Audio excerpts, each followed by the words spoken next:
Les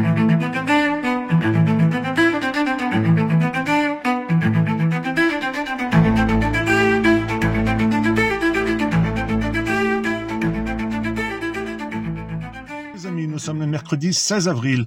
Donc, en tant que bon chrétien, à la veille des fêtes de Pâques, donc hier j'ai fait mon mea culpa, j'ai eu Olive au téléphone, donc on s'est expliqué, on s'est chiffonné, voilà, on a compris que on avait fait des histoires de bac à sable qui servaient à rien, sauf se ridiculiser. Donc, Bien, voilà une affaire qui se termine bien puisque Sébastien Béraud s'est excusé auprès de Francis Lalanne et d'Olive Olive concernant, vous savez, cette vidéo assez polémique dont je vous avais parlé, qui nous troublait un peu parce qu'on se disait, waouh, c'est chaud l'affaire.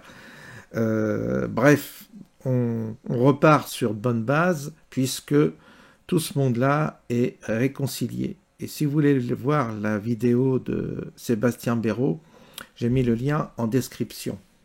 Donc, on referme le chapitre de cette embrouille, mais il faut en tirer les leçons. Il faut en tirer les leçons parce que, vous voyez, ça donne déjà une mauvaise image auprès des publics.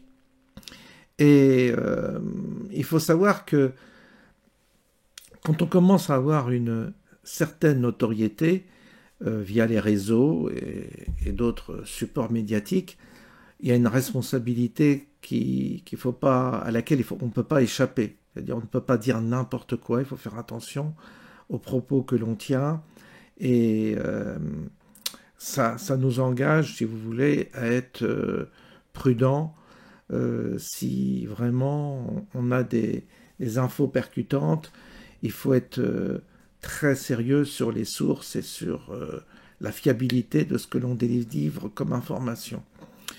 Je parle pour moi aussi, hein. Moi, ça m'interpelle également parce que je pourrais être amené parfois à dire des choses qui soient compromettantes et qui en réalité ne reposent sur rien. Ça nous oblige à être sérieux, à être plus sérieux, à être rigoureux surtout, et puis à savoir que ça a un impact sur les gens. À partir du moment où vous êtes une petite chaîne de rien du tout, vous avez peu de notoriété, c'est sans conséquence. Mais évidemment, à force, quand vous avez une notoriété qui commence à être conséquente, fatalement, vous avez une responsabilité. C'est la contrepartie, si vous voulez, d'un certain succès qu'on pourrait attribuer à ceux qui font beaucoup de vues et qui ont beaucoup d'abonnés, etc. Donc tout cela nous invite effectivement à être réfléchis, prudents, et puis chapeau bas quand on reconnaît ses erreurs publiquement, c'est très bien aussi, je trouve, d'avoir le courage de reconnaître qu'on s'est trompé, qu'on s'est enflammé, et qu'on a peut-être eu tort de s'enflammer, et d'alimenter peut-être aussi des choses qui sont pas bonnes, pour personne en tous les cas. Voilà, je vous laisse sur ce et je vous souhaite une bonne journée.